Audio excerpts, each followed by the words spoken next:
اللهم صل على محمد وآل محمد. اللهم صل على محمد وآل محمد. اللهم صل على محمد وآل محمد.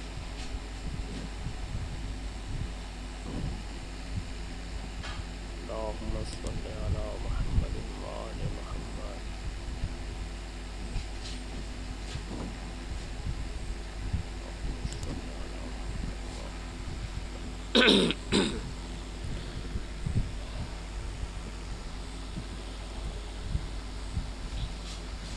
یا اللہ یا رحمان یا رحیم یا مقلب القلوب ثبت قلوبنا علی دینک.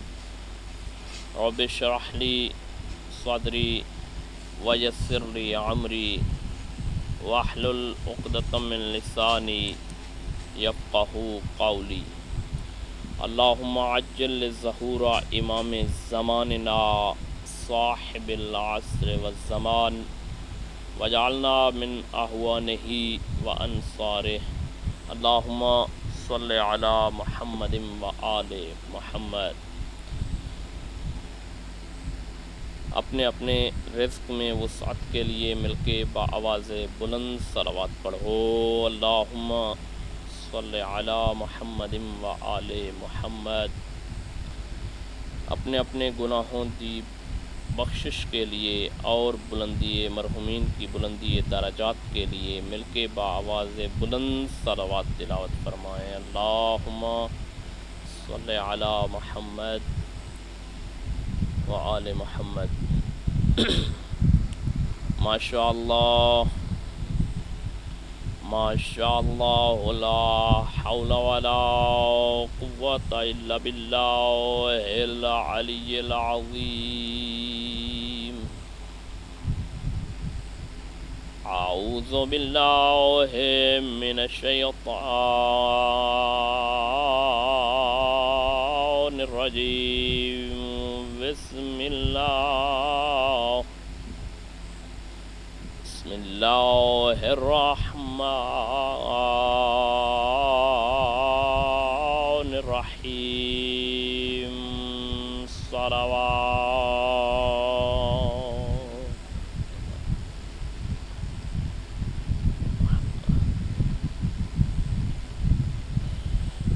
الحمدللہ وکفی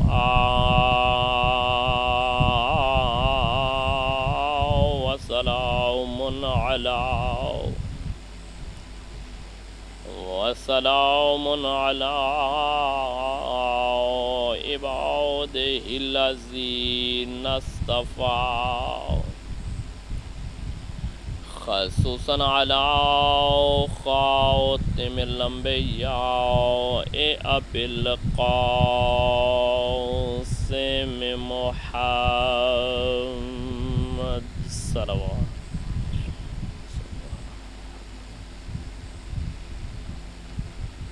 وآلہ الطیبین الطاہرین المعصومین المنتخبین المنتجبین المشرفین. خصوصاً علی سید الاولیاء امام الاوصیاء امام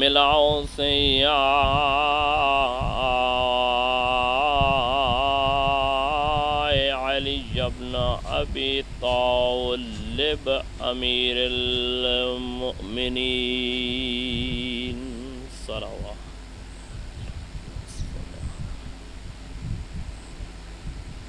الذی قیل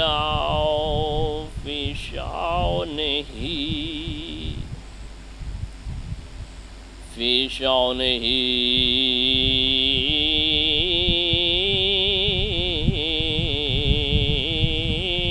والضربۃ علی یوم الخندق افضل من عبادت الثقلین. دویت بلند نرا حیدری وعلى الطيبين الطاهرين المعصومين ولعنة الله على أعدائهم أجمعين. أما بعد، فقد قال الله تبارك وتعالى في كتابه المبين وفرقانه الحميد: أعوذ بالله من الشيطان الرجيم، بسم الله الرحمن الرحيم. إنما يريد الله ليذهب عنكم الرجس أهل البيت ويطهركم تطهيرا. وقال المعصوم عليه السلام: الحق مع علي وعلي مع الحق. بلند صلوات. اللهم صل على محمد. دعا ہے خالق مالک لم یزل ولا یزال سے اللہ دی ذات آپ سب احباب کا یہاں پہ چل کے آیا اپنی بارگاہ میں قبول و مقبول فرمائے. مالک کائنات مجھ حقیر کی اس ڈیوٹی کو خالق کائنات اپنی بارگاہ میں قبولیت کا شرف عطا فرمائے. مالک کائنات بالاخص بانی محترم ان کے مرحومین کے مالک کائنات ان کے مرحومین کے تمام صغیرہ و کبیرہ گناہ معاف فرمائے. الہی واسطہ محمد و آل محمد دا میرے مالک و خالق میں نہیں جاندہ یہ عزاداران لندن میرے اللہ کیا اپنے دل میں خواہش لے کے یہاں اس عزاخانہ میں موجود ہیں. میرے اللہ تینوں واسطہ اپنی ربوبیت کا، میرے مالک کائنات تجھے واسطہ اپنی ربوبیت کا تمام کے صغیرہ و کبیرہ گناہ معاف فرما، تمام کی نیک دلی حاجات پوری فرما. الہی واسطہ محمد و آل محمد کا میرے مالک و خالق تجھے واسطہ اپنی ربوبیت کا مالک کائنات اس ماہ محرم کی شروعات آج یکم ذی الحج کی مجلس میرے اللہ تجھے واسطہ ہے اپنی ربوبیت کا. الہی تمام کی دعاؤں کو اپنی بارگاہ میں قبولیت کا شرف عطا فرما. دعاؤں کی قبولیت کے لیے، بانی محترم کی مرحومین کی گناہوں کی بخشش کے لیے اور بلندی درجات کے لیے مل کے با آواز بلند صلوات کی تلاوت کریں. اللہم صلی علی محمد و آل محمد. سامعین محترم، عزیزان، آج یکم المحرم اس گھڑی اور اس ساعت کا وقت آ چکا ہے کہ جس ساعت میں نبی کا وہ گھر اجڑ گیا، سردار الانبیاء، وہ نبی کے جو کائنات میں سب سے فضیلت مند تھے، ان کا گھر آج کی اس ساعت میں میں یوں بیان کر دوں جس طرح شاعر نے کہا کہ باغ نبوت تو آباد ہوا تھا مدینے میں، آ کے دیکھو لوگو کیسا برباد ہوا کر وہ بلا میں. عزیزان محترم، آج یکم محرم الحرام غموں کی برسات کا نزول ہے کہ جو حضرت رسول خدا صلی اللہ علیہ وآلہ وسلم کے گھرانے کے اوپر نازل ہوا. عزیزان محترم، میں اپنی بات کو زیادہ تفصیل میں نہ لے کے جاؤں، بسم اللہ، میں اپنی بات کو زیادہ لمبا تفصیل میں لے کے نہ جاؤں. میں صرف یہاں پہ اتنا عرض کرنا چاہوں گا کہ میں نے اپنی اس مجلس عشرہ محرم الحرام اس کی ابتدا سب سے پہلے اللہ کی اس لا ریب کتاب سے کی ہے کہ جس میں مالک کائنات نے اپنے نبی سے خطاب فرماتے ہوئے یوں کہا، اللہ کی ذات نے اپنے نبی محمد مصطفیٰ سے کہا کہ اے میرے نبی، اہل ایمان تک کہ پیغام پہنچا دیجئے، اے محمد میرا یہ پیغام اس اہل ایمان تک پہنچا دیں۔ کون سا پیغام ہے یا مولا؟ تو رسول خدا نے پیغام خداوندی جو تھا وہ اہل ایمان تک پہنچایا۔ وہ کیا پیغام تھا؟ اللہ کی ذات نے فرمایا انما یرید اللہ لیذھب عنکم الرجس، کہہ دو اے رسول کہ خدا کی ذات ارادہ رکھتی ہے، اللہ کی ذات یہ چاہتی ہے کہ رجس اور پلیدگی کو اہل بیت سے دور رکھے۔ بسم اللہ، جزاکم اللہ۔ اہل بیت سے رجس اور پلیدگی کو دور رکھے۔ جب یہ کہہ دیا تو کس سے دور رکھے؟ رسول خدا نے بے ساختہ فرمایا یہ رسول خدا کی زبان نہیں، زبان خداوندی بول رہی تھی، اسی وجہ سے تو نہیں کہا جاتا کہ انہیں لسان اللہ کا لقب عطا ہوا، یعنی لسان اللہ کا مطلب یہ ہے کہ اس میں اللہ کی زبان بول رہی ہے۔ جب پیغمبر نے فرمایا کہ اللہ کی ذات یہ ارادہ رکھتی ہے، کیا ارادہ رکھتی ہے؟ کہ اہل بیت سے رجس اور پلیدگی کو دور کر دے۔ کس طرح سے دور کر دے؟ انما یرید اللہ لیذھب عنکم الرجس اہل البیت ویطہرکم تطہیرا۔ اہل بیت سے پلیدگی کو دور کرنے کے بعد اللہ کی ذات نے صرف یہاں پہ اختتام نہیں کیا، اللہ کی ذات نے فرمایا، کیا فرمایا؟ اس طرح میں نے پلیدگی کو اہل بیت سے دور کیا ہے جس طرح دور رکھنے کا حق ہے۔ اللہ اکبر، یا رسول اللہ، یا علی، اللہم صلی علی محمد وآل محمد۔ اس طرح اہل بیت سے دور رکھا جس طرح رجس اور پلیدگی کو دور رکھنے کا حق ہے۔ تو اس کے بعد میں نے ایک اور فرمان معصوم پیغمبر دو عالم کا پڑھنے کا شرف حاصل کیا کہ جس میں رسول خدا نے فرمایا، رسول خدا نے کہا کہ الحق مع علی و علی مع الحق۔ جہاں پہ رسول خدا نے جو کہا تھا اس کا کہنے کا مقصد کیا تھا؟ تو رسول خدا نے یہاں پہ جو بات فرمائی اس میں یہ بات تھی کہ اگر کوئی 22 سال بعد، اگر کوئی ہمارے گزر جانے کے بعد ہمارے وقت کے امام جو میرا 12واں قائم ہوگا اس کی پردہ غیبت کے دوران اگر کوئی بندہ گناہوں میں سرزد ہو چکا ہے اور وہ چاہتا ہے کہ اپنے آپ کو اس دلدل سے نکالے، اس گناہ کے دلدل سے نکالے، اپنے آپ کو صاف اور پاک بنا دے، تو میں آج پیغمبر اکرم اللہ کی طرف سے بھیجا ہوا نمائندہ آپ لوگوں کے پاس یہ بات کہہ کے جا رہا ہوں۔ کون سی بات کہہ کے جا رہا ہوں؟ اس کو پریشان ہونے کی ضرورت نہیں ہے، چونکہ وہ امت رسول ہے، چونکہ وہ میری امت سے ہے تو اس کو پریشان ہونے کی ضرورت نہیں ہے۔ اس کو یہ چاہیے، کیا اس کو چاہیے؟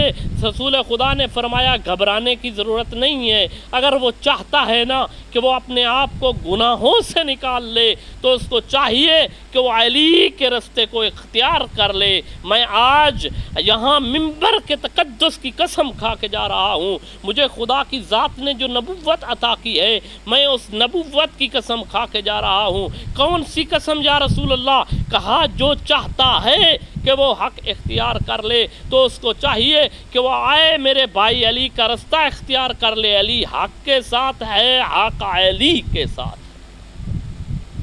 ماشاءاللہ، اللہ اکبر، یا رسول اللہ۔